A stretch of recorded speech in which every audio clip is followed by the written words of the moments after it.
just watched an episode of Pixel Game Squad and everybody in the video was locked in on the sealed Zelda 2. But honestly, the bigger story might have been that sticker seal Mario Brothers copy sitting right there in Riff's hand, and no one really stopped on it. Now it's time to wax Marcus. That right there is exactly why collecting video games gets so confusing. For those of you who are new here, Super Minty is the collector-focused platform I'm building to help people better understand the conditional market value of collectible video games. But just as important as that, I make these videos to help break this hobby down in a way that actually makes sense, because variant collecting, print runs, condition, sealed types, all of this stuff gets complicated so fast it'll make your head spin. So today I want to talk about a moment from a Pixel Game Squad video where Riff buys a box of games from Dusty, a vendor at the flea market, and inside that lot is a really nice sealed Zelda 2. But I think there may be an even bigger conversation sitting right next to it, and we need to unpack this. And just to be clear, this video is not meant to call anybody out. I love the Pixel Game Squad, I like Riff, and I appreciate everybody making strong collector content. Thank you so much. This is really about showing how easy it is to miss significance in the hobby when variants get involved. So in the video, Riff is going through this box of games that Dusty found in a storage unit. Crazy. This is a crazy find, by the way. The headline item, obviously, the sealed Zelda 2. It's beautiful. And to be fair, it's a really nice copy, like almost mint it appears. From what I can visibly see, it looks to be in excellent condition, maybe close to very excellent, almost mint, depending on what's happening with the corners, seal tightness, and overall surface stuff. Based on the comps I'm looking at, I'd personally put a copy like that in the neighborhood of about $2,600 to $3,200. Inside Super Minty, I currently have it at around $2,900. So even on just Zelda 2 alone, this was already a crazy pull. So congratulations to Riff. But then there's a Mario. And this is where things get interesting, because when I watched the video, I immediately started looking past the Zelda and started thinking, oh my, I started freaking out. Is that a sticker seal Super Mario Brothers? It definitely is. It changes the conversation, and the reason it changes is because Mario variants get complicated fast. This is also the part I loved in the video, because Riff basically says he struggles with variants. There's the sticker one too. Oh, nice, yeah. That makes it worth more, right? I struggle with like what sticker variant is worth what. Bruh. And honestly, same. I do too. I think most people do. That's real.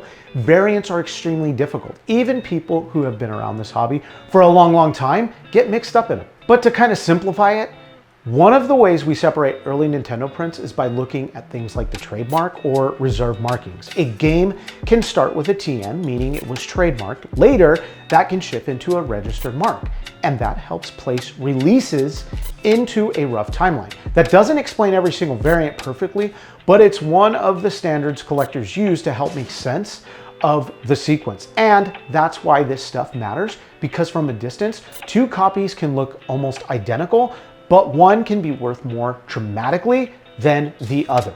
Now, I don't want to sit here and pretend I can make a hardcore exact evaluation off watching a YouTube video, because I can. I'd have to inspect it in hand to check like the surface, the corners, but based on what I'm seeing, even if that Mario is a gloss sticker seal in like pretty poor condition, which would be more of a second print type conversation, I still think you can reasonably start around 2K on the low end and potentially go up to around 4,000 to the right buyer, depending on how strong that copy really is. And when you start looking broader at the category, the numbers get crazy fast. You've got a first print copies on eBay listed for around $10,800 and $8,100. You've got gloss sticker seal examples floating at around $4,500. And the comp set we have, there's a monster sale at $71,000 in mint condition. Another one for $55,000. There was also a gloss sticker example that sold back in 2023 for about $1,700. So I'm not saying the copy in this lot is some guaranteed 5-figure monster. What I'm saying is the category is serious and it deserves way more attention than it got in the video. And then when you zoom out from just Zelda and Mario, there were other strong pieces too. Castlevania, Clue Land, Wrecking Crew. Some of these look to be in amazing condition. And black box games are a huge deal to Nintendo collectors because they're tied to the earliest NES era. A lot of people don't realize this, but those early black box games represent some of the earliest retail Nintendo releases on the NES before third-party publishing really opened up. So black box collecting is its own subset in the hobby, and people specifically chase those. Then add in examples like that early Zelda print sitting roughly around $400 to $520 in this kind of condition range, or even that Mike Tyson's Punch Out in excellent condition sitting at around $490 with highs of up to like around $800. And suddenly this lot starts stacking up fast. Even just counting a few of the heavy hitters, Mario, Zelda, Tyson, Castlevania, I think you can pretty safely argue there was another $1,200 to $1,500 in value outside of the Mario conversation pretty quickly. So once you start doing the math, this lot really starts feeling like $7,000 plus worth of heavy pieces. How much you want? Be real with me. Huh? 2,500? Yeah. All right, I'll do that. So however you slice it, this is an absolute deal. Good job, Riff. Now, a small part of me does wonder if Riff knew a little more than he let on, because the funniest part of the whole exchange is that he admits variants confuse him.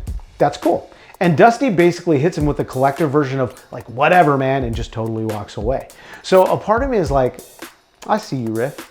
Great strategy. Maybe you knew just enough to keep that conversation moving.